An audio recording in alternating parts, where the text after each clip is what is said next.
सत श्री अकाल, तुसीं देख रहे हो जी पंजाब हरियाणा हिमाचल। मैं हाँ तुहाडे नाल कृष्ण सिंह। सब तो वड्डे मुद्दे ते चर्चा कर रहे हैं कि केंद्र वर्सिस पंजाब की सिचुएशन की वाकई हुण तो बनती जा रही है।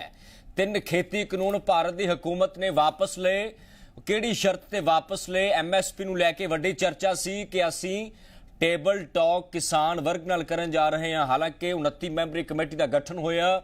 29 मैंबरी कमेटी विच कई सरकार के अफसर रहणगे, कई किसान वर्गां नूं शामिल किया गया। संयुक्त किसान मोर्चे तो भी 3 नावां ते चर्चा हो रही है, पर इस चर्चा के दरमियान ही SKM ने स्पष्ट कर दिता है कि वो इस बैठक का हिस्सा नहीं बनणगे, क्योंकि इल्जाम लग रहा है कि बैठक विच सब तो ज्यादा जिहड़ियां शख्सियतां रखियां गईयां ने उस सरकार हतैशी ने, जिन्हां ने 3 खेती कानून नूं बनाउण दे विच वड्डी भूमिका निभाई। उन्हां नूं इस कमेटी विच रखिया गया है। पर सब तो वड्डी चर्चा यह है कि आखिरकार टेबल टॉक तो बिना राह किहड़े तन पतन लगेगी। जेकर गलबात लई संयुक्त किसान मोर्चे के 3 लीडर ही नहीं जाणगे तां किवें चर्चा होएगी? की सरकार अपने पद्धर ते चर्चा करेगी? सवाल यही है। वड्डे पद्धर ते चर्चा करांगे। 29 मैंबरी कमेटी विचों मैंबर भी साडे नाल इस चर्चा विच जुड़नगे, जिहड़े दस्सणगे कि आखिरकार इस कमेटी का दायरा की होएगा। सीनियर लीडर किसानां दे भी इस कमेटी च जुड़नगे, पर दूजे पासे पोलीटिकल पैनल भी साडे नाल इस चर्चा विच हाज़र रहेगा। कुछ बयान ने पहलां ओह दिखावांगे, फिर सवालों के दायरे ते झात मारन की कोशिश करांगे।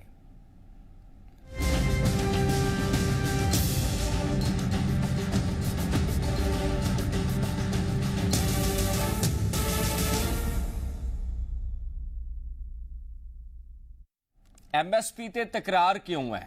MSP ते तकरार इस करके है कि किसान वर्ग कह रहा है कि इस ते कानूनी गारंटी दी जाए, जबकि नरेंद्र सिंह तोमर भारत सरकार के खेतीबाड़ी मंत्री ने स्पष्ट कर दिता है कि असीं कदे वायदा ही इस तरह का नहीं किया। साढ़े 3 सवाल रहणगे, जिन्हां सवालों के दायरे ते साडी चर्चा घूमेगी। सवाल नंबर पहला किहड़ा रहेगा? किसानी बैठक केंद्र दे नाल जो होनी है उस तो पहले ही विवाद क्यों है? दूजा वड्डा सवाल है MSP ते कानूनी गारंटी की मंग दे मायने की ने? तीजा वड्डा सवाल है पंजाब की नुमाइंदगी ते केंद्र की करन जा रहा है? पंजाब की सरकार नूं भी बुला लिया कि साडा कोई नुमाइंदा इस मीटिंग दे विच शामिल नहीं कराया गया। पंजाब के चीफ मिनिस्टर भगवंत मान भी इसकी निखेधी कर चुके हैं।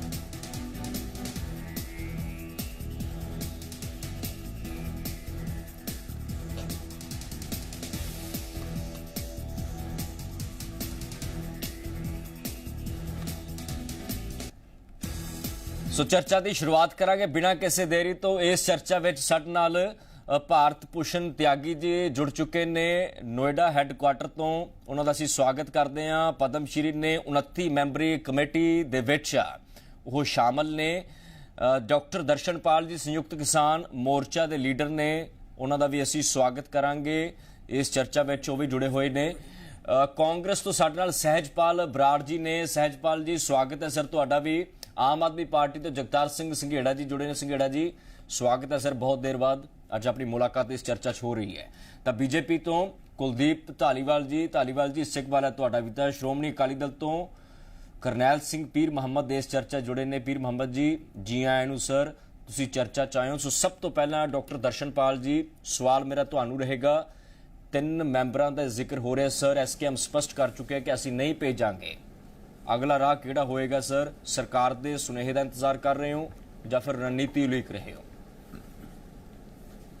नहीं देखो जी, मैं बड़ी गल स्पष्ट करनी चाहना है कि असी डे 1 तो ही जदों असी अंदोलन शुरू किया, ईवन अंदोलन तो पहला भी जी असी सरकार नूं बीजेपी जिहड़ी वन सी सरकार उस नूं किसान जथेबंदियां वल्लों एक बिल ड्राफ्ट करके दिता सी, जिस बिल दे विच असीं कहा सी कि MSP की गारंटी हो सकती है तो कानून बन सकता है। लेकिन लोक सभा ते राज सभा दे विच ओह धूड़ फकदा रहा बिल।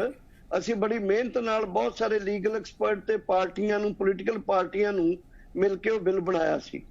साडी अंडरस्टैंडिंग यह है कि MSP जो किसानां नूं देण तो सरकार झकदी क्यों आ, ते कानून क्यों नहीं बनाउणा चाहुंदी सरकार? असीं उन्हां नूं कहा सी कि MSP किवें मिले, MSP ते फसल खरीदी जावे, इहदी गारंटी करन लई ਇੱਕ ਪਾਰਲੀਮੈਂਟ ਦੇ ਅੰਦਰ ਕਾਨੂੰਨ ਬਣਾ ਦਿਓ so that farmer and farmers ਜਿਹੜੇ ਆਰਗੇਨਾਈਜੇਸ਼ਨ ਨੇ ਉਹਨਾਂ ਦੇ ਹਿੱਤਾਂ ਦੇ ਜਿਹੜੇ ਰਾਖੀ ਕਰਦੇ ਨੇ ਉਹ ਘੱਟੋ ਘੱਟ ਕਿਸੇ ਅਥਾਰਟੀ ਨੂੰ ਕੋਲ ਚੈਲੰਜ ਕਰ ਸਕਣ ਕਿ ਸਾਡੇ ਕਨਸਟੀਟਿਊਸ਼ਨ ਦੇ ਮੁਤਾਬਕ ਇਹ ਕਿਹਾ ਜਾਂਦਾ ਕਿ ਕਿਸਾਨ ਨੂੰ ਉਹਦੀ ਫਸਲ ਤੇ ਇੰਨਾ ਐਮਐਸਪੀ ਮਿਲੇਗਾ ਤੇ ਹੁਣ ਉਸ ਤੋਂ ਘੱਟ ਮਿਲ ਰਿਹਾ, ਉਹਦੀ ਬਿਕਵਾਲੀ ਨਹੀਂ ਹੋ ਰਹੀ। ਇਹ ਚੀਜ਼ ਅਸੀਂ ਜਦੋਂ 12 ਰਾਉਂਡ ਗੱਲਬਾਤ ਹੋਈ ਹੈ, ਹਰ ਗੱਲਬਾਤ ਦੇ ਰਾਉਂਡ ਵਿੱਚ ਵੀ ਕਹਿੰਦੇ ਰਹੇ ਹਾਂ। ਜਿੰਨੇ ਦਿਨ ਅਸੀਂ 13 ਮਤਲਬ ਕਿ 12.5 ਮਹੀਨੇ ਅਸੀਂ ਦਿੱਲੀ ਦੀਆਂ ਬਰੂਹਾਂ ਤੇ ਬੈਠੇ ਰਹੇ ਹਾਂ, ਉੱਥੇ ਵੀ ਅਸੀਂ ਇਹੀ ਕਹਿੰਦੇ ਰਹੇ ਹਾਂ ਕਿ ਇੱਕ ਕਾਨੂੰਨ ਬਣਨਾ ਚਾਹੀਦਾ, ਲੀਗਲ ਗਰੰਟੀ ਮਿਲਣੀ ਚਾਹੀਦੀ ਹੈ। ਉਹ ਕੀਤਾ ਗਿਆ ਡਾਕਟਰ ਸਾਹਿਬ ਦੇਖੋ 3 ਮੈਂਬਰਾਂ ਨੂੰ ਲੈ ਕੇ ਚਰਚਾ ਸੀ, ਠੀਕ ਹੈ ਕਾਨੂੰਨ ਬਣਨਾ ਚਾਹੀਦਾ, ਕਿਸਾਨਾਂ ਦੀ ਬੜੇ ਲੰਬੇ ਸਮੇਂ ਤੋਂ ਮੰਗ ਹੈ। ਹਾਲਾਂਕਿ ਸਵਾਮੀਨਾਥਨ ਰਿਪੋਰਟ ਦਾ ਵੀ ਵਾਰ-ਵਾਰ ਜ਼ਿਕਰ ਹੁੰਦਾ ਸਰ, ਪਰ ਹੁਣ ਸਰਕਾਰ ਦੇ ਨਾਲ ਰਾਬਤਾ ਕਿਵੇਂ ਕਾਇਮ ਹੋਏਗਾ? 3 ਮੈਂਬਰ ਜਾਣਗੇ ਜਾਂ ਨਹੀਂ ਜਾਣਗੇ ਸਰ, ਇਸ ਤੇ ਸਪਸ਼ਟਤਾ ਜ਼ਰੂਰ ਕਰੋ। ਨਹੀਂ, ਕਮੇਟੀ ਟਰਮਸ ਆਫ ਰੈਫਰੈਂਸ ਜੋ ਇਹਦੇ ਵਿੱਚ ਦਿੱਤੀਆਂ ਗਈਆਂ ਨੇ, ਐਮਐਸਪੀ ਦੇ ਬਾਰੇ 3 ਪੁਆਇੰਟ ਲਿਖੇ ਗਏ ਨੇ। ਤਿੰਨੋਂ ਪੁਆਇੰਟਾਂ ਦੇ ਵਿੱਚ ਕਿਤੇ ਇੱਕ ਸ਼ਬਦ ਵੀ ਨਹੀਂ ਹੈ ਕਿ ਸਰਕਾਰ ਇਹ ਸੋਚ ਸਕਦੀ ਹੈ ਕਿ ਕਿਸਾਨਾਂ ਨੂੰ ਐਮਐਸਪੀ ਦੀ ਲੈਣ ਵਾਸਤੇ ਇੱਕ ਲੀਗਲ ਇੰਸ਼ੋਰ ਕਰਾਂਗੇ, ਲੀਗਲ ਗਰੰਟੀ ਦੇਵਾਂਗੇ। ਬਾਕੀ 26 ਮੈਂਬਰ ਕੈਸੇ ਨੇ, ਐਸਕੇਐਮ ਦੇ ਕੌਣ 3 ਮੈਂਬਰ ਹੋਣਗੇ ਨਹੀਂ ਹੋਣਗੇ, ਦੈਟਸ ਅ ਡਿਫਰੈਂਟ ਥਿੰਗ। ਦੂਜੀ ਗੱਲ ਇਹ ਹੈ ਕਿ ਜੋ ਇਹਨਾਂ ਨੇ ਮੈਂਬਰਸ ਦੇਣ ਦੇ ਵਿੱਚ ਵੀ ਕੀਤਾ, ਪੰਜਾਬ ਦੇ ਨਾਲ ਬਿਲਕੁਲ ਵਿਤਕਰਾ ਕੀਤਾ। ਪੰਜਾਬ ਦੇ ਅਸੀਂ ਤਾਂ ਐਸਕੇਐਮ ਨੇ ਖੈਰ ਜਾਣਾ ਹੀ ਜਾਣਾ ਨਹੀਂ ਸੀ ਇਸ ਕਿਸਮ ਦੀ ਟਰਮ ਆਫ ਰੈਫਰੈਂਸ ਜੋ ਬਣਾਈਆਂ ਨੇ ਇਹਨਾਂ ਨੇ ਇਹਦੇ ਵਿੱਚ, ਕਿਉਂਕਿ terms of reference are very important. March ਦੇ ਮਹੀਨੇ 'ਚ ਵੀ ਇਹਨਾਂ ਨੇ ਸਾਨੂੰ ਕਿਹਾ ਸੀ 3 ਮੈਂਬਰ ਭੇਜੋ, ਅਸੀਂ ਉਦੋਂ ਵੀ ਚਿੱਠੀ ਲਿਖੀ ਸੀ। ਇਹੀ ਜਿਹੜੇ ਆਪਣੇ ਸੰਜੇ ਅਗਰਵਾਲ ਜੀ ਨੇ, ਇਹਨਾਂ ਨੂੰ ਚਿੱਠੀ ਅਸੀਂ ਉਹਨਾਂ ਦੀ ਈਮੇਲ ਆਈਡੀ ਤੇ ਭੇਜੀ। ਹੁਣ ਸੰਜੇ ਅਗਰਵਾਲ ਜੀ ਚੇਅਰਪਰਸਨ ਨੇ, ਰਮੇਸ਼ ਚੰਦਰ ਜੀ ਜਿਹੜੇ ਇਹਨਾਂ ਕਾਨੂੰਨਾਂ ਨੂੰ ਬਣਾਉਣ ਵਾਲੇ ਨੇ ਉਹ ਦੂਜੇ ਮੈਂਬਰ ਨੇ, ਸੰਜੇ ਅਗਰਵਾਲ ਜੀ ਕਾਨੂੰਨਾਂ ਨੂੰ ਡਰਾਫਟ ਕਰਨ ਵਾਲੇ ਨੇ, ਬਾਕੀ ਲੋਕ ਵੀ ਇਹੀ ਨੇ। ਸੋ ਕਮੇਟੀ ਤੇ ਸਾਡਾ ਦੂਜੇ ਨੰਬਰ ਜੀ ਠੀਕ ਹੈ। ਆਪਣੇ ਨਾਲ ਵੱਡਾ ਪੈਨਲ ਹੈ ਡਾਕਟਰ ਸਾਹਿਬ, ਆਪਾਂ ਚਰਚਾ ਨੂੰ ਵਧਾਉਣ ਦੀ ਕੋਸ਼ਿਸ਼ ਕਰਾਂਗੇ। ਭਾਰਤ ਭੂਸ਼ਣ ਤਿਆਗੀ ਜੀ ਨੇ, ਪਦਮ ਸ਼੍ਰੀ ਅਵਾਰਡੀ ਨੇ, 29 ਮੈਂਬਰੀ ਕਮੇਟੀ 'ਚ ਮੈਂਬਰ ਵੀ ਨੇ। ਭਾਰਤ ਭੂਸ਼ਣ ਜੀ ਕਿਵੇਂ ਦੇਖ ਰਹੇ ਹੋ? ਡਾਕਟਰ ਦਰਸ਼ਨਪਾਲ ਜੀ ਦਾ ਮਲਾਲ ਹੈ ਕਿ ਸਰਕਾਰ ਨੇ ਜਿਹੜੀ ਰੂਪਰੇਖਾ ਤੈਅ ਕੀਤੀ ਅਸੀਂ ਉਸ ਤੋਂ ਸੈਟਿਸਫਾइड नहीं हाँ, ਤੁਸੀਂ ਕਿਵੇਂ ਦੇਖ ਰਹੇ हो इस चीज? देखिए, मैं आदरणीय दर्शनपाल जी को प्रणाम करता हूं और मैं किसान होने के नाते ये बात जरूर कहूंगा कि ये मलाल तो वाजिब है, इसलिए कि पूरे देश में किसानों की आमदनी को लेकर जो आवाज़ उठी है उसमें हम एमएसपी को भी देखते हैं और उसके और भी बहुत सारे फैक्टर हैं। लेकिन आपसे मेरा एक अनुरोध ये है कि यदि साथ साथ बैठकर संवादपूर्वक आज इस बात का हल हम नहीं निकाल पाएंगे तो मुद्दा केवल एमएसपी नहीं है, मुद्दा आज किसानों की आमदनी से ज़्यादा प्राकृतिक असंतुलन और जो डाइवर्सिफिकेशन की बात है और बार बार खेती में बदलाव के लिए जो प्राकृतिक खेती की बात हो रही है, उन पर भी पूरे देश में बहस की ज़रूरत है। और मैं बहस को इस भाषा में लेता हूं कि यदि संवादपूर्वक हम वास्तव में किसानों के हितैषी होकर और इन सारे मुद्दों पर चर्चा करते हैं तो मैं आपसे एक निवेदन करूंगा कि हमें राष्ट्र के हित में किसी भी मुद्दे को लेकर स्वागत करना जरूरी है, संवाद होना जरूरी है। दर्शनपाल जी, आप बहुत विचारशील व्यक्ति हैं और मैं एक किसान होने के नाते इस बात को कह रहा हूं। कमेटी का सदस्य बनाया गया और मुझे इस बात के लिए एक सम्मान भी है कि पूरे देश के सामने मैं अपनी अपील को रख सकूं। पर मेरा एक जिंदा सवाल है कि एक दाने से 1000 दाने पैदा करने वाला किसान आज भी कर्जदार क्यों है? क्या हमने उस दौर की समीक्षा की है जहां पर मैं 1987 में खड़ा था, एक पढ़ा लिखा किसान होने की भी नाते? खेती में उत्पादन बढ़ा लेकिन हमारी आमदनी नहीं बढ़ी और उसका अर्थशास्त्र ये था कि हमारी सारी लागत बाजार से आने लगी, हमारा प्रोसेसिंग बाजार में होता है, हमारी कीमत को बाजार तय करता है, हमारी खरीदारी बाजार के जरिए होती है, प्रोसेसिंग के बाद में कंज्यूमर भी बन के यदि मैं बाजार में जाता हूं तो मुझे उनके रेट पर चीज़ खरीदनी पड़ती है। तो ये खेती थोड़ी थी, ये तो खेती का बाजारीकरण था। तो बाजारीकरण से कैसे खेती को बाहर निकाला जाए और इसके लिए नीतिगत निर्णयों पर भी क्या किया जाए। देखिए, आप बहुत सुलझे हुए व्यक्ति हैं, आप ध्यान दीजिए कि जब देश में कृषि नीति बनी तो आज समस्या भुखमरी थी और हमने जो कानून बनाए हुए व्यापार के और विपणन के थे, इन दोनों में इतना बड़ा मतभेद हुआ कि देश का किसान कुचला गया और किसान के हाथ में कर्जदारी के अलावा कुछ नहीं लगा। आज हम सभी की पीड़ा वाजिब है, पर मैं अनुरोध करता हूं कि देश में यदि कोई निर्णय हुआ है तो नए सिरे से एक पवित्र मन के साथ में आप इसमें बैठें और इसके साथ में कुछ हल निकालें, देश में किसानों के बारे में विचार करेंगे, मेरा आपसे अनुरोध है। ठीक है डॉक्टर साहब, की लगता है कि वाकई टेबल टॉक होनी चाहिए? देखो जे किसान लीडर जाणगे तां ही वो अपनी गल ठोक वजा के सर रखी जा सकती है कि सानू भाई इस ते मलाल ये है, सरकार नू ठीक लगेगा तो ठीक है सर, ने किसान लीडर को होर भी बहुत ऑप्शन हो सकते हैं। डॉक्टर साहब नहीं, जो त्यागी जी ने कहा है वो डाइवर्सिफिकेशन ते नेचुरल खेती, these are two different things जी। ਉਹਦੇ ਤੇ ਕਮੇਟੀ ਬਣੇ ਅਲੱਗ ਬਣੇ। ਅਸੀਂ ਐਮਐਸਪੀ ਦੀ ਗੱਲ ਕਰ ਰਹੇ ਹਾਂ, ਜਦੋਂ ਉਹਨਾਂ ਦਾ ਜੋ ਵਾਤਾਵਰਣ ਬਾਰੇ, ਨੈਚੁਰਲ ਖੇਤੀ ਬਾਰੇ, ਬਾਜ਼ਾਰੀਕਰਨ ਬਾਰੇ, ਸਾਰੀਆਂ ਚੀਜ਼ਾਂ ਬਾਰੇ ਜੋ ਫਿਕਰਮੰਦੀ ਹੈ ਉਹ ਸਾਡੀ ਫਿਕਰਮੰਦੀ ਵੀ ਹੈ। ਮੈਂ ਜਦੋਂ ਐਮਐਸਪੀ ਦੀ ਗੱਲ ਕਰ ਰਿਹਾ ਮੈਂ ਉਹਦੇ ਤੇ ਪਾਰਟਿਕੂਲਰਲੀ ਗੱਲ ਕਰ ਰਿਹਾ ਕਿ ਐਮਐਸਪੀ ਦੀ ਗਰੰਟੀ ਹੋ ਕਿਵੇਂ ਸਕਦੀ ਹੈ। ਈਵਨ ਡਾਈਵਰਸਿਫਿਕੇਸ਼ਨ ਵੀ ਪੋਸੀਬਲ ਨਹੀਂ ਹੈ ਅਗਰ ਕਿਸਾਨਾਂ ਨੂੰ ਉਹਨਾਂ ਦੀਆਂ ਆਲਟਰਨੇਟਿਵ ਜੋ ਫਸਲਾਂ ਨੇ ਉਹਦੇ ਉੱਤੇ कोई ग्रंटेड रेट ऑफ नहीं मिलूगा, उन्होंने प्रॉफिटेबल रेट नहीं मिलूगा। इस करके मैं जो गल कर रहा ਜਾਂ ਅਸੀਂ ਐਸਕੇਐਮ ਜਿਹੜੀ ਗੱਲ ਕਰ ਰਿਹਾ ਉਹ ਹੈ ਕਿ ਐਮਐਸਪੀ ਨੂੰ ਕਿਵੇਂ ਤੁਸੀਂ ਅਸ਼ੋਰ ਕਰੋਗੇ ਕਿਸਾਨ ਨੂੰ। ਜੋ ਖੁਦਕਸ਼ੀਆਂ ਕਰ ਰਹੇ ਨੇ ਕਿਸਾਨ, ਕਰਜ਼ੇ ਥੱਲੇ ਕਿਸਾਨ ਨੇ, ਚਿੰਤਾ ਹੈ। ਲੇਕਿਨ ਤੁਸੀਂ ਜਾਣਦੇ ਹੋ ਕਿ ਜਦੋਂ ਤੋਂ ਕਿਸਾਨ ਨੂੰ ਐਮਐਸਪੀ ਮਿਲਣਾ ਸ਼ੁਰੂ ਹੋਇਆ, ਜੇ ਉਹਨੂੰ ਟੋਟਲ ਨੂੰ ਕੈਲਕੂਲੇਟ ਕਰ ਲਓ, ਐਕਚੁਅਲ ਪ੍ਰਾਈਸ ਜਿਹੜੀ ਕਿਸਾਨ ਨੂੰ ਮਿਲੀ ਹੈ ਤੇ ਜੋ ਉਹਦੀ ਮਾਰਕੀਟ ਪ੍ਰਾਈਸ ਬਣਦੀ ਸੀ, ਅਗਰ ਉਹਨੂੰ ਮਾਈਨਸ ਕਰ ਦਿੱਤਾ ਜਾਵੇ ਤਾਂ ਕਿਸਾਨ ਜਿੰਨਾ ਕਰਜ਼ਈਆ ਉਸ ਤੋਂ ਕਈ ਗੁਣਾ ਜ਼ਿਆਦਾ ਸਸਤੀ ਫਸਲ ਮਾਰਕੀਟ ਦੇ ਵਿੱਚ ਵੇਚ ਚੁੱਕਿਆ ਦੇਸ਼ ਦਾ ਕਿਸਾਨ। ਸੋ ਇਹ ਤੁਸੀਂ ਦੱਸੋ ਮੈਨੂੰ, ਉੜੀਸਾ ਤੋਂ ਝੋਨਾ ਕਿਉਂ ਪੰਜਾਬ ਚ ਆ ਜਾਂਦਾ? ਕਿਉਂਕਿ ਉੜੀਸਾ ਚ ਐਮਐਸਪੀ ਨਹੀਂ ਮਿਲਦਾ। ਐਮਐਸਪੀ ਮੂੰਗੀ ਨੂੰ ਹੁਣ ਵਿਕੀ ਹੈ, ਲੋਕਾਂ ਦੀ ਕਿਉਂ ਰੁਲਦੀ ਰਹੀ? ਕਿਉਂਕਿ ਐਮਐਸਪੀ ਦੀ ਗਰੰਟੀ ਨਹੀਂ ਕੀਤੀ। ਸੋ ਐਮਐਸਪੀ ਦੀ ਅਗਰ ਗਰੰਟੀ ਨਹੀਂ ਹੋਗੀ, ਐਮਐਸਪੀ ਪ੍ਰੋਪਰਲੀ ਕੈਲਕੂਲੇਟ ਨਹੀਂ ਕੀਤਾ ਜਾਊਗਾ, C2 ਪਲੱਸ ਰਮੇਸ਼ ਚੰਦਰ ਜੀ ਜਿਹੜੇ ਕਮੇਟੀ ਦੇ ਮੈਂਬਰ ਨੇ ਇਸ ਵੇਲੇ, C2 ਦਾ ਫਾਰਮੂਲਾ ਰਮੇਸ਼ ਚੰਦਰ ਜੀ ਨੇ ਦਿੱਤਾ। ਇਹ CACP ਦੇ ਮੈਂਬਰ ਰਹੇ ਨੇ ਪਹਿਲਾਂ, ਜਿਹੜੇ ਅੱਜ ਕੱਲ ਨੀਤੀ ਆਯੋਗ ਦੇ ਮੈਂਬਰ ਨੇ। C2 ਦਾ ਫਾਰਮੂਲਾ ਹੀ ਰਮੇਸ਼ ਚੰਦਰ ਕਮੇਟੀ ਦਾ ਫਾਰਮੂਲਾ ਹੈ। 50% ਪ੍ਰੋਫਿਟ ਹੈ, ਉਹ ਹੈ ਆਪਣੇ ਸਵਾਮੀਨਾਥਨ ਦਾ ਫਾਰਮੂਲਾ ਹੈ। ਸੋ ਰਮੇਸ਼ ਚੰਦ ਪਲੱਸ ਸਵਾਮੀਨਾਥਨ ਨੇ ਮਿਲ ਕੇ ਕਿਸਾਨਾਂ ਦੇ ਮੁਨਾਫੇ ਦੀ ਗੱਲ ਕੀਤੀ ਸੀ। ਬਾਅਦ ਚ ਰਮੇਸ਼ ਚੰਦ ਨੇ 180 ਡਿਗਰੀ ਤੇ ਗੇੜਾ ਕੱਟ ਗਏ, ਉਹ ਬੀਜੇਪੀ ਦੀਆਂ ਪਾਲਿਸੀਜ਼ ਨੂੰ ਡਿਫੈਂਡ ਕਰਨ ਲੱਗੇ। ਕਿਸਾਨਾਂ ਦੀ ਸਾਰ ਲੈਣ ਵਾਲੇ ਇਹ ਬੁੱਧੀਜੀਵੀ ਜਿਹੜੇ ਲੋਕ ਕਮੇਟੀ ਚ ਪਾਏ ਨੇ, ਇਹ ਐਮਐਸਪੀ ਦੀ ਗਰੰਟੀ ਤਾਂ ਕੀ ਐਮਐਸਪੀ ਦੇ ਹੀ ਵਿਰੋਧ ਨੇ ਕਿ ਐਮਐਸਪੀ ਹੋਣਾ ਹੀ ਨਹੀਂ ਚਾਹੀਦਾ। ਅਸਲ ਚ ਗੱਲ ਇਹ ਹੈ। ठीक है ਧਾਲੀਵਾਲ ਸਾਹਿਬ, बीजेपी ਲਈ ਕਿੰਨੀ ਚੁਣੌਤੀ ਹੈ? ਦੇਖੋ ਡਾਕਟਰ ਦਰਸ਼ਨਪਾਲ ਕਹਿ ਰਹੇ ਨੇ ਕਿ ਜਿਹੜੇ ਮੈਂਬਰ ਕਮੇਟੀ ਚ ਪਾਏ ਗਏ ਨੇ ਉਹ ਐਮਐਸਪੀ ਵਿਰੋਧੀ ਨੇ। ਹਾਲਾਂਕਿ ਮੈਂ ਇਸ ਦਾ ਜਵਾਬ ਤਿਆਗੀ ਜੀ ਤੋਂ ਜ਼ਰੂਰ ਲਵਾਂਗਾ, ਤੁਸੀਂ ਆਪਣੀ ਗੱਲ ਪੂਰੀ ਕਰੋ। ਦੇਖੋ ਮੈਂ ਸਰਦਾਰ ਸ੍ਰੀ ਦਰਸ਼ਨਪਾਲ ਜੀ ਦਾ ਬਹੁਤ ਜਿਹੜਾ ਇੱਜ਼ਤ ਕਰਦਾ ਔਰ ਬੜੇ ਇਹਤਰਾਮ ਨਾਲ ਮੈਂ ਸਾਰੀ ਉਹਨਾਂ ਦੀ ਗੱਲਬਾਤ ਸੁਣੀ ਵੀ ਔਰ ਹਮੇਸ਼ਾ ਸੁਣਦਾ ਵੀ ਉਹਨਾਂ ਦੀਆਂ ਤਕਰੀਰਾਂ। ਪਰ ਅੱਜ ਜਿਹੜੀ ਗੱਲ ਵਿਸ਼ੇ ਤੇ ਅਸੀਂ ਬੈਠੇ, ਉਹਨਾਂ ਨੇ ਸਾਫ਼ ਤੇ ਸਪਸ਼ਟ ਗੱਲ ਕੀਤੀ ਹੈ ਕਿ ਅਸੀਂ ਸਿਰਫ ਐਸਕੇਐਮ ਐਮਐਸਪੀ ਨੂੰ ਲੈ ਕੇ ਜਿਹੜਾ ਹੈਗਾ ਗੰਭੀਰ ਹੈ।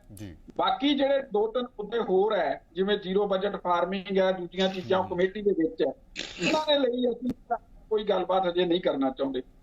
ਪਰ ਮੈਂ ਨੁਮਾਇੰਦਗੀ ਦੀ ਗੱਲ ਜਿਹੜੀ ਹੈਗੀ ਉਹ ਵੀ ਉਹਨਾਂ ਨੇ ਨਹੀਂ ਕੀਤੀ, ਜਦ ਕਿ ਬਾਕੀ ਚੈਨਲਾਂ ਤੇ ਕੁਝ ਹੋਰ ਜਿਹੜੇ ਬੁਲਾਰੇ ਹੈਗੇ ਐਸਕੇਐਮ ਦੇ ਉਹ ਗੱਲ ਕਰਦੇ ਆ ਨੁਮਾਇੰਦਗੀ ਦੀ। ਮੈਂ ਇੱਥੇ ਗੱਲ ਰੱਖਣੀ ਚਾਹੁੰਦਾ ਕਿ ਜੇ ਐਮਐਸਪੀ ਦੀ ਗੱਲ ਵੀ ਆਪਾਂ ਕਰਨੀ ਹੈ, ਐਮਐਸਪੀ ਤੁਹਾਡੇ ਦਰਸ਼ਕਾਂ ਨੂੰ ਮੈਂ ਦੱਸਦਾ ਕੋਈ ਇਹ ਮਿਨੀਮਮ ਸਪੋਰਟ ਪ੍ਰਾਈਸ ਆ, ਘੱਟੋ ਘੱਟ ਮੁੱਲ।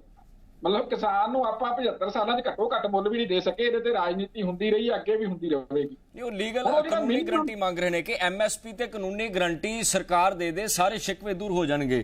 ਇਸ ਤਰ੍ਹਾਂ ਦਾ ਜਿਹੜਾ ਡਾਕਟਰ ਦਰਸ਼ਨਪਾਲ ਜੀ ਕਹਿ ਰਹੇ ਹੈ ਕਿ ਜਿਹੜਾ ਖਾਕਾ ਹੁਣ ਤਿਆਰ ਹੋ ਕੇ ਭੇਜਿਆ ਗਿਆ ਹੈ, ਜਿਸ 'ਚ 29 ਮੈਂਬਰਾਂ ਦਾ ਜ਼ਿਕਰ ਹੋ ਰਿਹਾ ਹੈ, ਉਸ ਐਮਐਸਪੀ ਤੇ ਸਰਕਾਰ ਚਰਚਾ ਹੀ ਨਹੀਂ ਕਰਨਾ ਚਾਹੁੰਦੀ।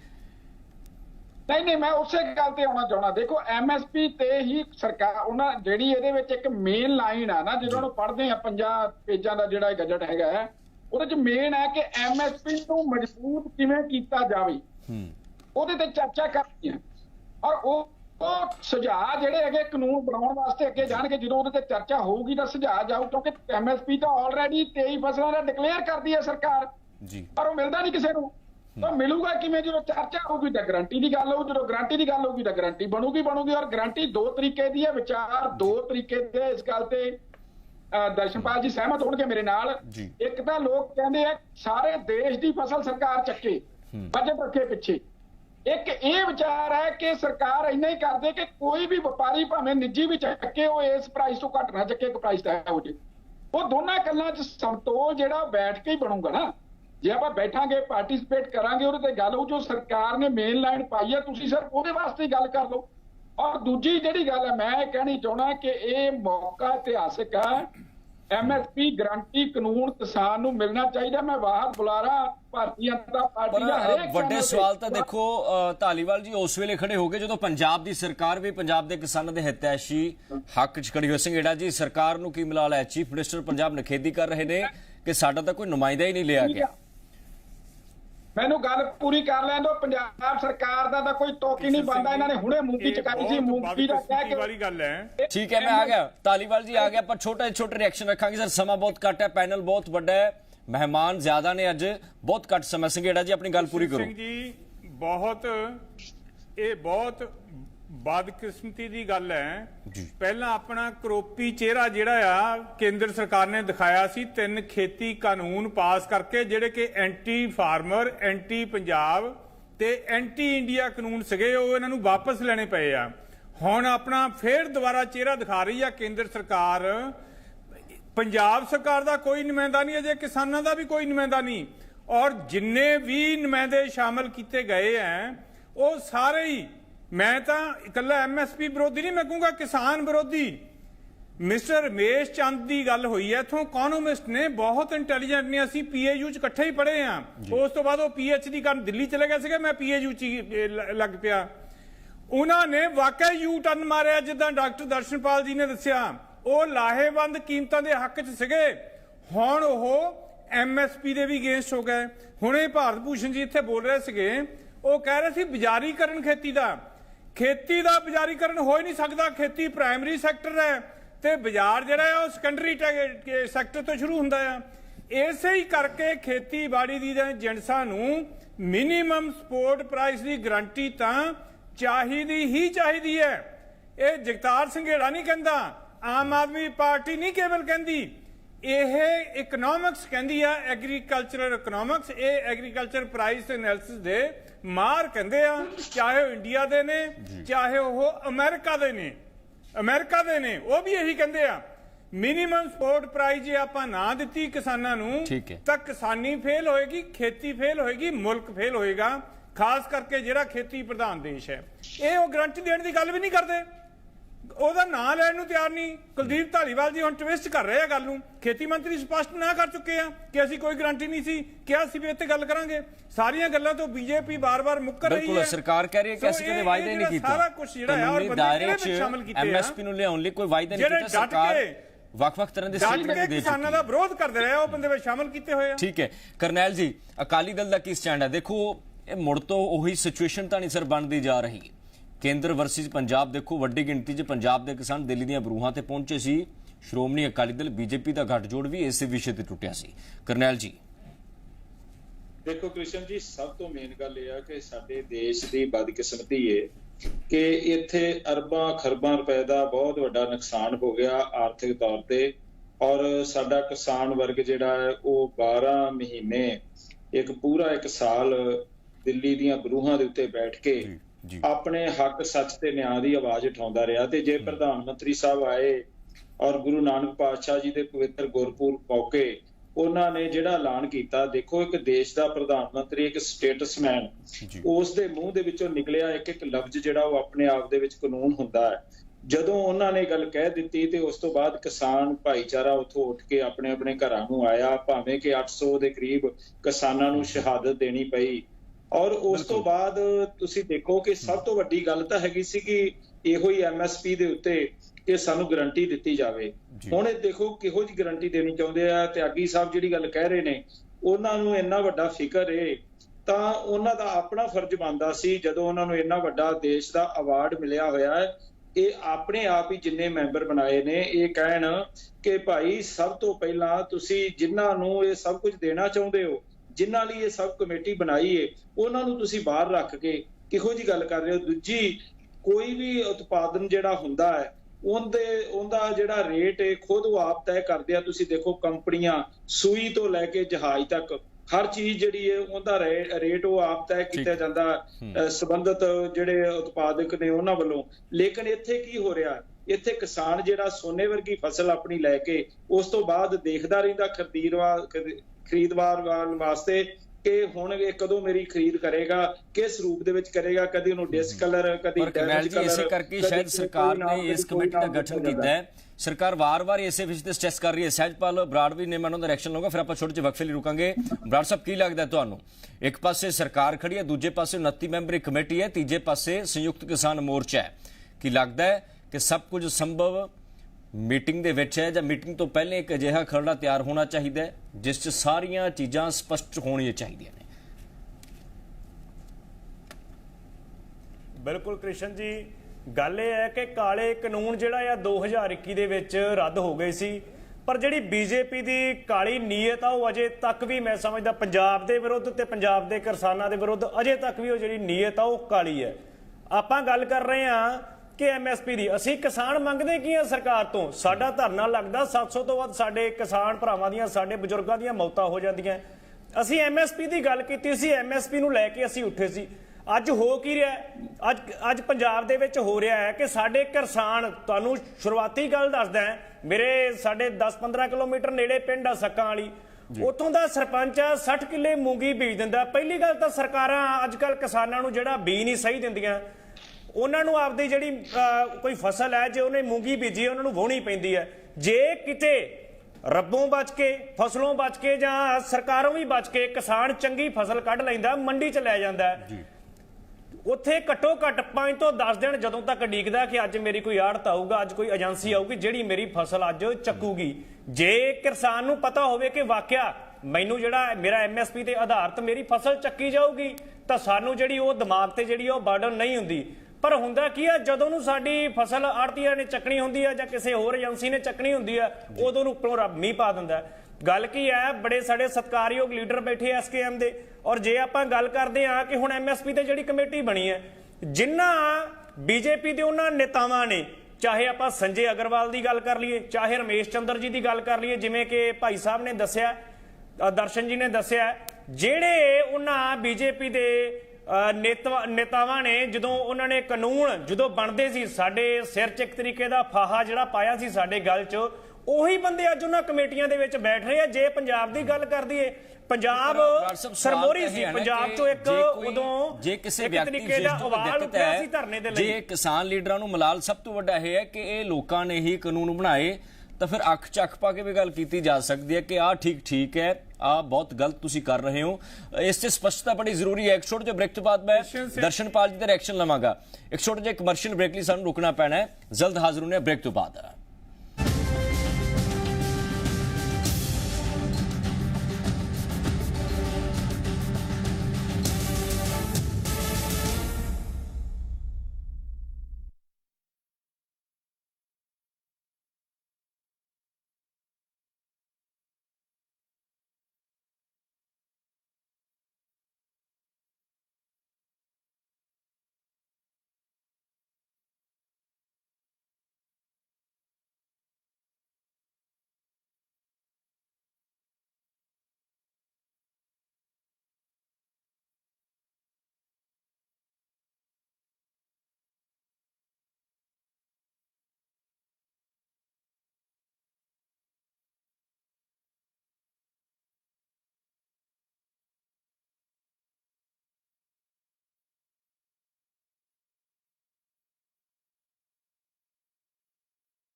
ब्रेक तो बाद मुड़ स्वागत है। सो चर्चा MSP ਤੇ ਹੋ ਰਹੀ ਹੈ, ਉਸ ਕਮੇਟੀ ਤੇ ਚਰਚਾ ਹੋ ਰਹੀ ਹੈ ਜਿਹੜੀ ਕੇਂਦਰ ਅਤੇ ਕਿਸਾਨਾਂ ਦੇ ਦਰਮਿਆਨ ਇੱਕ ਵੱਖਰਾ ਰਾਹ ਤਿਆਰ ਕਰ ਰਹੀ ਹੈ।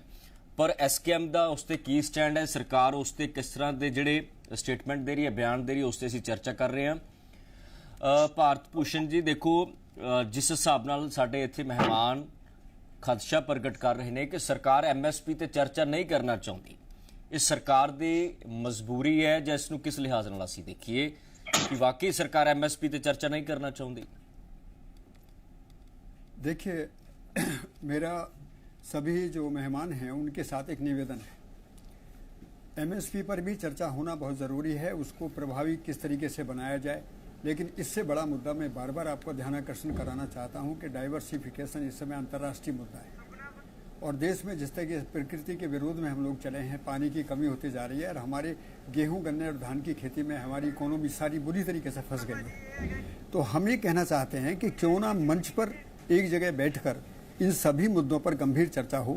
हम एक एक बात पर चर्चा क्यों करना चाहते हैं और समग्रता के साथ चर्चा करने में हमको क्या आपत्ति है, यहाँ पर मेरा सभी से एक निवेदन है। पर त्यागी जी, इत्थे ये चर्चा असंभव मन्नी जाए कि जेकर चलो मान लीए कि लीडर किसान जाते ने MSP ਨੂੰ ਲੈ ਕੇ ਜਿਹੜੇ ਉਹਨਾਂ ਦੇ ਖਦਸ਼ੇ ਨੇ, ਜਿਹੜੇ ਸੰਸੇ ਨੇ, ਉਸ ਮੈਟਰ ਤੇ ਵੀ ਚਰਚਾ ਸਰਕਾਰ ਕਰੇਗੀ ਜਾਂ ਸਿਰਫ ਡਾਇਵਰਸਿਫਿकेशन ਜਾਂ ਜ਼ੀरो ਬਜਟਿੰਗ ਨੂੰ ਲੈ ਕੇ ਹੀ ਸਿਰਫ ਗੱਲਬਾਤ ਹੋਏਗੀ?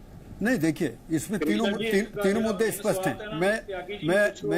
मैं आपको ਜਦੋਂ ਤੁਸੀਂ ਕਿਸਾਨਾਂ ਦੇ ਨੁਮਾਇੰਦੇ ਵਿੱਚ ਬਿਠਾਏ ਨਹੀਂ ਕਿ ਕਮੇਟੀ ਦੇ ਤੇ ਗੱਲ ਕਿੰਨੇ ਨਾਲ ਕਰੋਗੇ? ਤੁਸੀਂ ਗੱਲ ਕਰਨ ਲਈ ਤਾਂ ਤੁਸੀਂ ਮੌਕਾ ਨਹੀਂ ਛੱਡਿਆ। ਆਪਾਂ ਕਰਨੈਲ ਦੀ ਚਰਚਾ ਨੂੰ ਉੱਥੇ ਲਿਆਵਾਂਗੇ, ਆਪਾਂ ਕਰਨੈਲ ਦੀ ਚਰਚਾ ਨੂੰ ਉਸੇ ਵਿਸ਼ੇ ਤੇ ਲਿਆ ਕੇ ਕੇਂਦਰਿਤ ਕਰਾਂਗੇ कि पूरा राह अख्तियार किमें होएगा। ठीक है त्यागी जी, गल पूरी करो। कर्नल जी, आपसे मेरा निवेदन है कि चर्चा हर मुद्दे पर होगी, लेकिन चर्चा तभी होती है जब हम संभावना के साथ बैठते हैं, संवाद के नजरिए से बैठते हैं।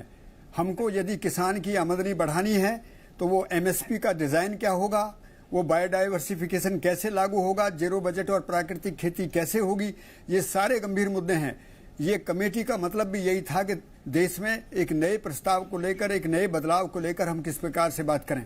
मैं इसमें बहस के मुद्दे की बात नहीं कह रहा हूं, मैं इसमें राजनीति के मुद्दे की बात नहीं कह रहा हूं, लेकिन निष्ठा के साथ में यदि हम किसानों की आमदनी बढ़ाना चाहते हैं तो हम इन सारे मुद्दों को एक साथ देखना होगा। त्यागी जी, जिस हिसाब नाल डॉक्टर दर्शनपाल कह रहे हैं कि कानून बनना चाहिए MSP ਨੂੰ ਲੈ ਕੇ, ਤਾਂ ਦਿੱਕਤ ਕਿੱਥੇ ਹੈ? ਜੇ ਸਰਕਾਰ ਇਸ ਵਿਸ਼ੇ ਤੇ ਸੋਚਦੀ ਹੈ तो कितनी बड़ी चुनौती साबित हो सकती है? देखिए, ये जो MSP का मुद्दा है, इसमें जो बार बार विश्लेषण होता है और ये बात कहाँ जाकर फंसती है, ये राज्य सरकार और केंद्र सरकारों के बीच में जाकर कहीं ना कहीं इसमें फिर पेच फंसते हैं।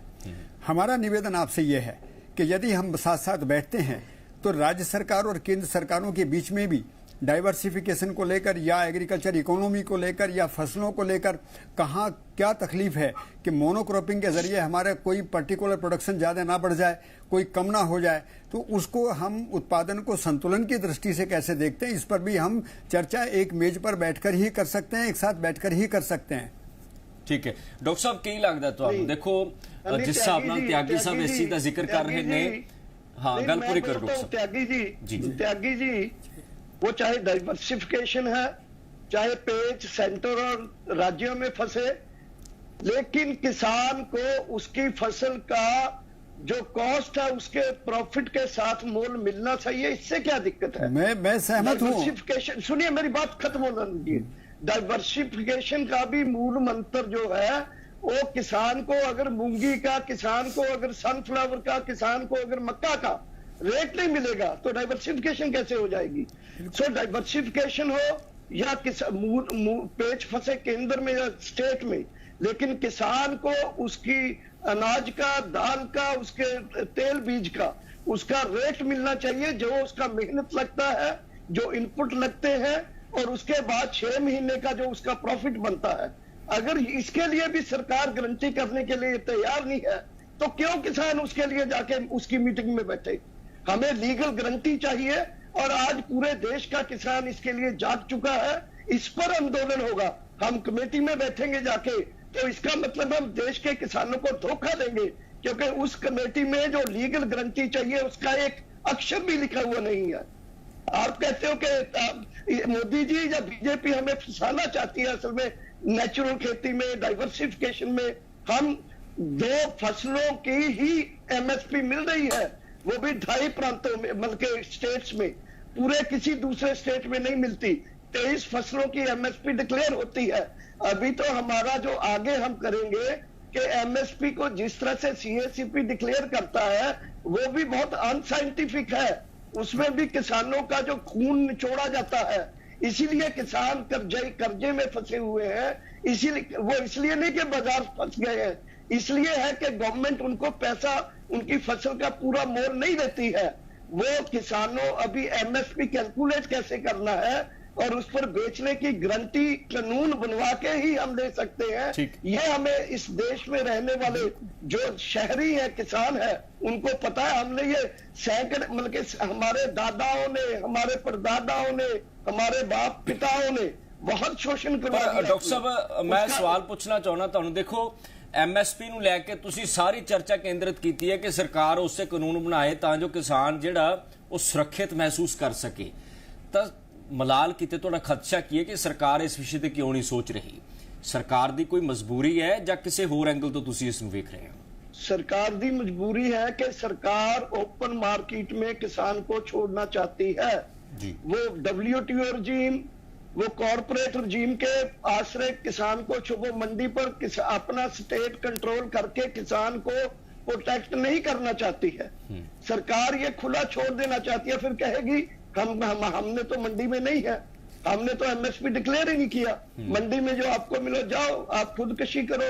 ये हमारा कि हम चाहते हैं एक खदशा ठीक लगे ਤੁਹਾਨੂੰ ਕਿ ਸਰਕਾਰ ਕਿਸਾਨਾਂ ਨੂੰ ਮੰਡੀ 'ਚ ਛੱਡਣਾ ਚਾਹੁੰਦੀ ਹੈ ਕਿ ਲਵਾਰਸੋ ਤੁਸੀਂ कि ਅਸੀਂ ਕਿਸੇ तरह की एमएसपी डिक्लेयर नहीं की? इस तरह का खदशा डॉक्टर दर्शनपाल जी ਨੂੰ है। त्यागी जी देखिए, मैं इसमें भी एक आपसे निवेदन करना चाहूँगा कि सरकार ने एक विकल्प और भी खोला है और मैं इसमें सरकार की तारीफ नहीं कर रहा हूँ, लेकिन स्थिति यह है कि व्यक्तिगत किसान आगे नहीं बढ़ पाएगा। इसलिए खेती सामाजिक काम है और फार्मर प्रोड्यूसर कंपनी के जरिए समानांतर बाजार व्यवस्था में जहाँ जहाँ भी हमारा शोषण है हम अपना तंत्र बनाकर भी आगे जा सकते हैं। जहाँ एक किसान की कोई सुनी नहीं जाती वहाँ पर 500 किसान मिलकर अपने उत्पादन का सही दाम भी ले सकते हैं। क्या वो बड़ी कंपनी या बड़े प्लेयर मैदान में आएंगे? ये हमने अपनी ज़िंदगी में जीकर देख लिया है कि हम जब अपने अधिकार से जीना सीख लेते हैं और एक संगठन के तरीके से आगे बढ़ते हैं तो विकल्प खुलते हैं। तो मेरा निवेदन ये है कि हर एंगल पर हम जो छोटा बिंदु है उसको ना देखते हुए उस विकल्प में उस बड़े बिंदु को भी देखें। और मैं आपकी बात से सहमत हूं, ऐसा मेरा कोई विरोध नहीं है। किसान को यदि उसकी आमदनी नहीं बढ़ती है तो कोई कानून किस मतलब का है और कोई तरीके किस मतलब के? ठीक है डॉक्टर साहब।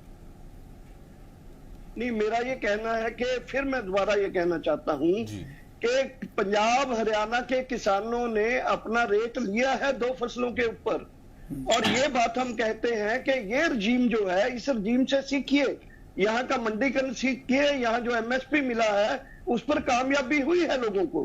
लेकिन अगर आपको डाइवर्सिफाई करना है, अगर किसान की आमदनी बढ़ानी है तो एमएसपी की गारंटी कीजिए, एमएसपी की कैलकुलेशन प्रॉपर कीजिए, दूसरी बजट बढ़ाइए पूरा खेती में। ये जो जिस तरीके से आप करना चाहते हैं इससे तो पूरा, जैसे त्यागी जी ने कहा कि ऐसे 50 किसान इकट्ठे हो जाएंगे, हम कहते हैं कि पंजाब का किसान तो एकदम इकट्ठा होके अपना गेहूं और पैडी बेचता है गिमर रेट, हालांकि वो भी एमएसपी कैलकुलेट किए हुआ ठीक नहीं है। सो इसलिए हमारा ये मानना है कि लीगल गारंटी का जो हमने पिछले 4 साल से मुद्दा उठाया हुआ है उसके बिना किसान की मुक्ति संभव नहीं है। ठीक है तालीवाल जी, आखिरकार बीजेपी की नीयत ते केंद्र की नीयत ते बड़े शक क्यों किए जा रहे हैं? देखो सारिया सियासी धिरां तुहाडे ते सवाल चुक रही ने कि केंद्र की नीयत जिहड़ी वो काली है, पर सर सवाल यह है कि वाकई केंद्र किसानों को ओपन मार्केट छड्डना चाहुंदा है, लवारस बना के छड्डना चाहुंदा है कि ना असीं एमएसपी डिक्लेयर की ना असीं किसी चीज़ लई जिम्मेवार हाँ? तालीवाल जी देखो कृष्ण जी, पहली गल तां जिन्नियां धिरां इस डायस ते बैठियां जी, मैं इस ਨੂੰ ਇਹ ਗੱਲ ਪੁੱਛਣਾ ਚਾਹਣਾ ਕਿ ਸਾਰੇ ਪੰਜਾਬ ਦੀ ਫਸਲ ਚੱਕਦਾ ਕੌਣ ਹੈ ਐਮਐਸਪੀ ਤੇ? ਇਹ ਤਾਂ ਦੱਸ ਦਿਓ ਦਰਸ਼ਕਾਂ ਨੂੰ। ਕੇਂਦਰ ਹੀ ਚੱਕਦਾ, ਫਿਰ ਕੇਂਦਰ ਜਿਹੜਾ ਹੈਗਾ ਉਹਨੂੰ ਸਵਾਲ ਦੇ ਨਿਸ਼ਾਨ ਤੇ। ਪੰਜਾਬ ਸਰਕਾਰ ਨੇ ਮੂੰਗੀ ਬਜਾਈ, ਭੱਜ ਗਏ ਚੱਕਣ ਤੋਂ। ਇਹਨਾਂ ਖਿਲਾਫ ਕੋਈ ਅੰਦੋਲਨ, ਤਾਂ ਇਸ ਗੱਲ ਨੂੰ ਕੀ ਸਮਝਿਆ ਜਾਵੇ? ਹੁਣ ਅੱਜ ਉਹੀ ਪੰਜਾਬ ਸਰਕਾਰ ਕਹਿੰਦੀ ਜਿਹੜੀ ਐਮਐਸਪੀ 'ਚ ਫੇਲ ਹੋ ਗਈ, ਜਿਹੜੇ ਕਹਿ ਕੇ ਆਏ ਸੀ 23 ਫਸਲਾਂ ਦੀ ਐਮਐਸਪੀ ਅਸੀਂ ਦਿਆ ਕਰਾਂਗੇ ਸਾਡੇ ਰਾਜ 'ਚ, ਇਹ ਫੇਲ ਹੋ ਗਏ। ਜ਼ਿੰਮੇਵਾਰੀ ਦਿੱਤੀ ਇਹਨਾਂ ਨੇ ਆ ਕੇ ਤੇ ਅੱਜ ਉਹਨਾਂ ਨੂੰ ਕੋਈ ਗੱਲ ਨਹੀਂ। ਅਸੀਂ ਕੋਸ਼ਿਸ਼ ਕਰ ਰਹੇ ਹਾਂ, ਅਸੀਂ ਕਹਿੰਦੇ ਆਓ ਬੈਠੋ ਸਾਡੇ ਨਾਲ ਬਹਿ ਕੇ ਆਪਾਂ ਕੋਈ ਫਾਰਮੂਲਾ ਬਣਾਈਏ ਸਾਰੇ ਦੇਸ਼ ਨੂੰ। ਹੁਣੇ ਕਹਿ ਕੇ ਹਟੇ ਡਾਕਟਰ ਸਾਹਿਬ ਪੰਜਾਬ ਹਰਿਆਣੇ 'ਚ ਠੀਕ ਹੈ ਜੀ, ਉਹ ਠੀਕ ਹੈ ਭਾਈ, ਫਿਰ ਖੁਦਕੁਸ਼ੀਆਂ ਕਿਉਂ ਕਰੀ ਜਾਂਦੇ ਆ? ਤਾਂ ਇਹ ਠੀਕ ਨਹੀਂ ਹੈਗਾ, ਇਹਨੂੰ ਵੀ ਬਦਲਣਾ ਹੈ। ਇਹਨੂੰ ਬਦਲਣ ਵਾਸਤੇ ਤੁਹਾਡੀ ਨੁਮਾਇੰਦਗੀ ਜ਼ਰੂਰੀ ਹੈ। ਉੱਥੇ ਬੈਠੋ, ਆਪਾਂ ਬੈਠ ਕੇ ਕੋਈ ਨਵੀਂ ਜਿਹੜਾ ਡਾਕਟਰ ਸਾਹਿਬ ਬਹੁਤ ਘੱਟ ਸ਼ਬਦਾਂ 'ਚ ਜੀ ਹਾਂ ਜੀ ਦੇਖੋ ਧਾਲੀਵਾਲ ਸਾਹਿਬ, ਤੁਸੀਂ ਕਹਿ ਰਹੇ ਹੋ ਕਿ ਮੂੰਗੀ ਨਹੀਂ ਵਿਕੀ, ਅਸੀਂ ਵੀ ਕਹਿ ਰਹੇ ਨਹੀਂ ਵਿਕੀ, ਲੇਕਿਨ ਜੇ ਕਾਨੂੰਨ ਹੁੰਦਾ ਅਸੀਂ ਫਿਰ ਵੀ ਮੂੰਗੀ ਵਿਕਵਾਉਂਦੇ, ਮਾਨ ਸਾਹਿਬ ਤੋਂ ਭਗਵੰਤ ਮਾਨ ਤੋਂ ਵਿਕਵਾਉਂਦੇ। ਇੱਕ ਗੱਲ ਸੁਣੋ ਮੇਰੀ ਗੱਲ, ਨੰਬਰ 2 ਜਿਹੜੀਆਂ ਖੁਦਕੁਸ਼ੀਆਂ ਪੰਜਾਬ ਹਰਿਆਣਾ ਦੇ ਲੋਕ ਕਰ ਰਹੇ ਨੇ ਉਹਦਾ ਵੀ ਕਾਰਨ ਹੈ ਕਿ ਐਮਐਸਪੀ ਰਜੀਮ ਦੇ ਵਿੱਚ ਕਮੀਆਂ ਨੇ। ਐਮਐਸਪੀ ਰਜੀਮ ਦੀਆਂ ਕਮੀਆਂ ਠੀਕ ਹੋਣਗੀਆਂ, ਬਾਕੀ ਜਿਹੜੀਆਂ ਪਾਲਿਸੀ ਠੀਕ ਹੋਊਗੀ, ਕਿਸਾਨ ਖੁਦਕੁਸ਼ੀਆਂ ਤੋਂ ਬਚੂਗਾ। ਇਸ ਕਰਕੇ ਧਾਲੀਵਾਲ ਸਾਹਿਬ ਜੋ ਠੀਕ ਗੱਲ ਹੈ ਉਹਨੂੰ ਤੁਸੀਂ ਮੈਨੂੰ ਇਹ ਦੱਸੋ, ਮੈਂ ਆਪਣੀ ਫਸਲ ਦਾ ਠੀਕ ਰਾਈਟ ਮੰਗਦਾ, ਮੈਂ ਉਹਦੀ ਕਾਨੂੰਨੀ ਗਰੰਟੀ ਮੰਗਦਾ, ਇਹਦੇ ਚ ਕਿਉਂ ਨਹੀਂ ਸਰਕਾਰ ਦੇਣਾ ਚਾਹੁੰਦੀ? ਕੀ ਉਹਨੂੰ ਤਕਲੀਫ ਕੀ ਹੈ ਇਸ ਗੱਲ ਤੇ? ਸਰਕਾਰ ਦੇਣ ਲਈ ਤੁਹਾਨੂੰ ਬੁਲਾ ਰਹੀ ਹੈ ਡਾਕਟਰ ਸਾਹਿਬ। ਸਰਕਾਰ ਨਹੀਂ, ਬਿਲਕੁਲ ਨਹੀਂ ਨਹੀਂ ਤੁਸੀਂ ਮੈਂ ਤੁਹਾਨੂੰ ਰਾਤ ਦੇ ਡਿਨਰ ਤੇ ਬੁਲਾਵਾਂ, ਤੇ ਆ ਕੇ ਕਹਿਦਾ ਕਿ ਡਿਨਰ ਤਾਂ ਮੈਂ ਬੁਲਾਇਆ ਹੀ ਨਹੀਂ ਜੀ, ਇੱਥੇ ਦਾ ਏਜੰਡਾ ਹੀ ਹੋਰ ਹੈ। ਔਰ ਆ ਮੇਰੇ ਸਾਹਮਣੇ ਗਜ਼ਟ ਨੋਟੀਫਿਕੇਸ਼ਨ ਹੈ, ਇਸ ਗਜ਼ਟ ਦੇ ਵਿੱਚ ਕਿਤੇ ਵੀ ਨਹੀਂ ਲਿਖਿਆ ਹੋਇਆ ਕਿ ਐਮਐਸਪੀ ਦੀ ਜਿਹੜੀ ਕਾਨੂੰਨੀ ਗਰੰਟੀ ਦੇ ਉੱਤੇ ਗੱਲ ਹੋਊਗੀ। ਅਗਰ ਏਜੰਡਾ ਹੁੰਦਾ ਅਸੀਂ ਜਾਂਦੇ, ਅਸੀਂ ਇੱਕ ਬੰਦਾ ਹੀ ਭੇਜਦੇ, 3 ਵੀ ਭੇਜਦੇ। ਕਾਨੂੰਨੀ ਗਰੰਟੀ ਦਾ ਏਜੰਡਾ ਤਾਂ ਰੱਖਦੇ ਉੱਥੇ, ਬੇਸ਼ੱਕ ਪਾਸ ਨਾ ਹੁੰਦਾ ਉਹ ਕਿਉਂ ਨਹੀਂ ਰੱਖਿਆ ਏਜੰਡਾ? ਇਹਦੇ ਵਿੱਚ ਸਪਸ਼ਟ ਲਿਖਿਆ ਸਾਹਿਬ ਕਿ ਐਮਐਸਪੀ ਨੂੰ ਮਜ਼ਬੂਤ ਕਰਨ ਦੀ ਗੱਲਬਾਤ ਕਰਨੀ ਹੈ, ਤਾਂ ਮਜ਼ਬੂਤ ਕਰਨ ਦਾ ਮਤਲਬ ਹੀ ਕਾਨੂੰਨੀ ਗਰੰਟੀ ਹੈ, ਹੋਰ ਕੀ ਮਤਲਬ ਹੈ ਮੈਨੂੰ ਦੱਸੋ? ਵਾਹ ਜੀ ਵਾਹ। ਅੱਜ ਖੇਤੀ ਮੰਤਰੀ ਨੇ ਕੱਲ ਅਨਾਉਂਸ ਤਾਂ ਕਰਤਾ, ਤੁਸੀਂ ਪਾਰਲੀਮੈਂਟ ਸੁਣਿਆ ਨਹੀਂ? ਉਹ ਕਹਿੰਦਾ ਅਸੀਂ ਕਾਨੂੰਨੀ ਗਰੰਟੀ ਦੀ ਗੱਲ ਹੀ ਨਹੀਂ ਕਰਦੇ। ਖੇਤੀ ਮੰਤਰੀ ਨੇ ਕੱਲ ਕਹਿਤਾ ਉਹ। ਇਸ ਕਰਕੇ ਸਰਕਾਰ, ਮੈਂ ਤੁਹਾਨੂੰ ਕਹਿ ਰਿਹਾ, ਸਰਕਾਰਾਂ ਮਜ਼ਦੂਰਾਂ ਤੇ ਕਿਸਾਨਾਂ ਨੂੰ ਵੱਡੇ ਕਾਰਪੋਰੇਟ ਘਰਾਣਿਆਂ, ਵੱਡੀ ਪੂੰਜੀਪਤੀਆਂ, ਵੱਡੇ ਰਜੀਮ ਦੇ ਥੱਲੇ ਜੋੜਨਾ ਚਾਹੁੰਦੀਆਂ ਨੇ। ਠੀਕ ਹੈ, ਪਰ ਸਭ ਤੋਂ ਅਹਿਮ ਸਵਾਲ ਇਹ ਹੈ ਕਿ ਆਖਿਰਕਾਰ ਹੁਣ ਸਿਚੁਏਸ਼ਨ ਤੋਂ ਨਿਕਲੇ ਕਿਵੇਂ? ਮਜ਼ਦੂਰਾਂ ਦੇ ਡਾਕਟਰ ਸਾਹਿਬ ਇਸ ਸਿਚੁਏਸ਼ਨ ਚੋਂ ਬਾਹਰ ਕਿਵੇਂ ਨਿਕਲੀਏ? ਦੇਖੋ ਸਰਕਾਰ ਨੇ ਗੱਲਬਾਤ ਲਈ ਇੱਕ ਹੱਥ ਅੱਗੇ ਵਧਾਇਆ, ਦੂਜੇ ਪਾਸਿਓਂ ਵੱਡਾ ਸਵਾਲ ਤੁਹਾਡਾ ਇਹ ਸੀ ਕਿ ਐਮਐਸਪੀ ਤੇ ਸਰਕਾਰ ਚਰਚਾ ਨਹੀਂ ਕਰਨਾ ਚਾਹੁੰਦੀ, ਪਰ ਇਸ ਵਿਸ਼ੇ ਤੇ ਆਖਿਰਕਾਰ ਹੋਏਗਾ ਕੀ ਸਭ ਤੋਂ ਵੱਡੀ ਗੱਲ ਇਹੀ ਹੈ। ਬਿਲਕੁਲ ਰੋਕਣਾ ਚਾਹੂੰਗਾ ਚਰਚਾ ਨੂੰ, ਕੁਝ ਮਿੰਟਾਂ ਲਈ ਅਸੀਂ ਰੋਕ ਰਹੇ ਹਾਂ। ਸਭ ਤੋਂ ਵੱਡੀ ਖਬਰ ਆ ਰਹੀ ਹੈ, ਚਰਚਾ ਜਾਰੀ ਰਹੇਗੀ। ਖਬਰ ਹੈ ਕਿ ਦ੍ਰੌਪਦੀ ਮੁਰਮੂ ਮੁਲਕ ਦੇ 15ਵੇਂ ਰਾਸ਼ਟਰਪਤੀ ਬਣ ਚੁੱਕੇ ਨੇ। ਬਿਗ ਬ੍ਰੇਕਿੰਗ ਆ ਰਹੀ ਹੈ ਕਿ ਦ੍ਰੌਪਦੀ ਮੁਰਮੂ ਮੁਲਕ ਦੇ 15ਵੇਂ ਰਾਸ਼ਟਰਪਤੀ ਬਣੇ ਨੇ। ਯਸ਼ਵੰਤ ਸਿਨਹਾ ਨੂੰ ਹਰਾ ਕੇ ਦ੍ਰੌਪਦੀ ਮੁਰਮੂ ਨੇ ਬਾਜ਼ੀ ਮਾਰ ਲਈ ਹੈ। ਐਨਡੀਏ ਉਮੀਦਵਾਰ ਦ੍ਰੌਪਦੀ ਮੁਰਮੂ ਰਾਸ਼ਟਰਪਤੀ ਚੋਣ ਜਿੱਤ ਚੁੱਕੇ ਨੇ। ਸੋ ਐਨਡੀਏ ਤੇ ਯੂਪੀ ਦੇ ਦਰਮਿਆਨ ਬੜਾ ਸਖਤ ਮੁਕਾਬਲਾ ਸੀ। ਦ੍ਰੌਪਦੀ ਮੁਰਮੂ 15ਵੇਂ ਰਾਸ਼ਟਰਪਤੀ ਬਣ ਚੁੱਕੇ ਨੇ। ਯਸ਼ਵੰਤ ਸਿਨਹਾ ਨੂੰ ਹਰਾ ਕੇ ਦ੍ਰੌਪਦੀ ਮੁਰਮੂ ਨੇ ਬਾਜ਼ੀ ਮਾਰੀ ਹੈ। ਸੋ ਐਨਡੀਏ ਦੇ ਉਮੀਦਵਾਰ ਦ੍ਰੌਪਦੀ ਮੁਰਮੂ ਰਾਸ਼ਟਰਪਤੀ ਚੋਣ ਜਿੱਤ ਚੁੱਕੇ ਹਨ।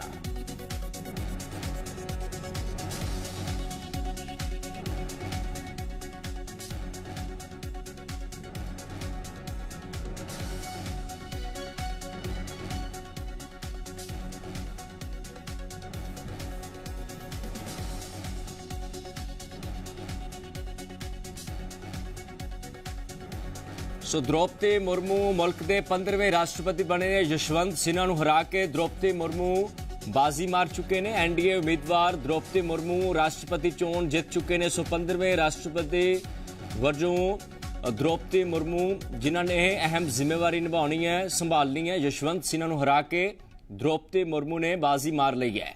ਸੋ ਐਨਡੀਏ ਉਮੀਦਵਾਰ ਦ੍ਰੌਪਦੀ ਮੁਰਮੂ ਜਿੱਤ ਚੁੱਕੇ ਹਨ। ਸੋ ਇਹ ਮੌਕੇ ਦੀਆਂ ਤਸਵੀਰਾਂ ਨੇ ਕਿ ਐਨਡੀਏ ਦੇ ਜਿਹੜੇ ਸਮਰਥਕ ਨੇ ਉਹ ਜਸ਼ਨ ਮਨਾ ਰਹੇ ਨੇ। ਸੋ ਉਹਨਾਂ ਦੇ ਉਮੀਦਵਾਰ ਦ੍ਰੌਪਦੀ ਮੁਰਮੂ ਜਿੱਤ ਹਾਸਲ ਕਰ ਚੁੱਕੇ ਨੇ। 15ਵੇਂ ਰਾਸ਼ਟਰਪਤੀ ਵਜੋਂ ਦ੍ਰੌਪਦੀ ਮੁਰਮੂ ਅਹਿਮ ਜ਼ਿੰਮੇਵਾਰੀ ਸੰਭਾਲਣ ਜਾ ਰਹੇ ਹਨ।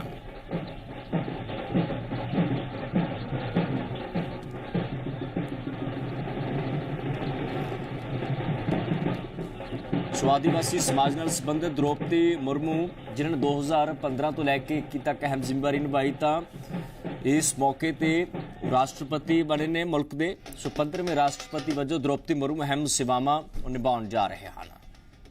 सो दो तस्वीरें देख रहे हो, बीजेपी के समर्थकों च खुशी की लहर है कि द्रौपदी मुर्मू मुल्क के 15वें राष्ट्रपति बने ने। सो आपो अपने ते अपने ਜਿਹੜੇ ओरिजिन के हिसाब नाल वो जश्न मनाया जा रहा है। मुल्क के ਵੱਖ-ਵੱਖ हिस्सों में भारतीय जनता पार्टी के कारकुन वो जश्न मना रहे हैं।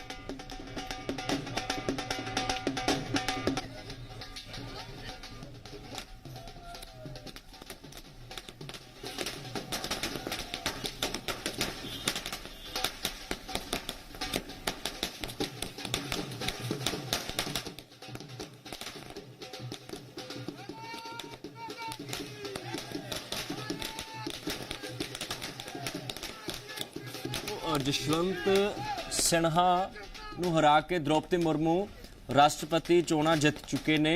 15वें राष्ट्रपति ਵਜੋਂ ਉਹ ਆਪਣੀ ਅਹਿਮ ਭੂਮਿਕਾ ਨਿਭਾ ਰਹੇ ਹਨ।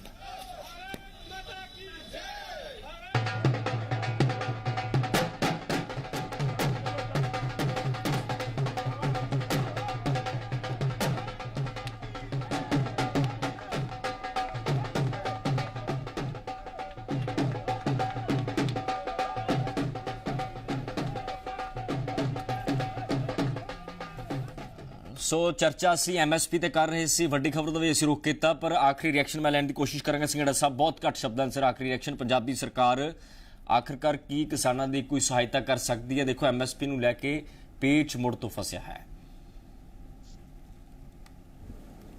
किशन सिंह जी, केंद्र सरकार की जिहड़ी मंशा आ जां नीयत आ, वो इत्थों ही पता लग जाती है कि सब तो वध अनाज पैदा करने वाला पंजाब का सूबा, सारे इंडिया नूं आत्म निर्भर बनाने वाला सूबा, उस सूबे का सरकारी बंदा भी कोई नहीं लिया। सरकार तो कोई भी नुमाइंदा नहीं मंगया, किसी नूं भी शामिल नहीं किया। बाकी सूबे के हुण मैं नाम नहीं लेने चाहता, चाहे वह आंध्र प्रदेश है, चाहे उड़ीसा है, सिक्किम है, होर सारियां थावां तो कई थावां तो लए आ, पर पंजाब नूं इग्नोर किया गया और पंजाब दे किसानां नूं तां कर ही रहे आ। ਜਿਹੜੀ ਉਹਨਾਂ ਦੀ ਮੰਗ ਆ इस विषय पे किते सरकार दे नाल जिहड़ी कि गरारी फसन जा रही है। सब तो वड्डी गल यही है, माफी चाहांगे, माजरत चाहना, समा इजाजत नहीं दे रहा, चर्चा नूं इत्थे रोकना पैना है। किसी दिन फिर इस विषय पर मुड़ तो असीं चर्चा करने की कोशिश करेंगे। बहुत शुक्रिया सारे मेहमानों का चर्चा में जुड़न के लिए। सो MSP नूं लैके लगातार जिथे तकरार हुण बरकरार है, पर सवाल है कि SKM का हुण स्टैंड की रहेगा? गलबात लिए एक हाथ अगे वधाया जाएगा या फिर नहीं? सवाल इसी विषय पर है। कृष्ण सिंह नूं अज इस चर्चा च आ गए, तो बल्कि फिर नवे मुद्दे नाल हाजिर होवांगे।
ਖਤਰੇ 'ਚ ਪੰਜਾਬ ਦੇ ਜੰਗਲ, ਕਿਉਂ ਭਖਿਆ ਜਾਂਚ ਤੇ ਦੰਗਲ, ਕਿੱਥੇ ਜੁੜੇ ਭ੍ਰਿਸ਼ਟਾਚਾਰ ਦੇ ਤਾਰ, ਕੌਣ ਹੈ ਘੁਟਾਲੇ ਦਾ ਅਸਲ ਸੂਤਰਧਾਰ।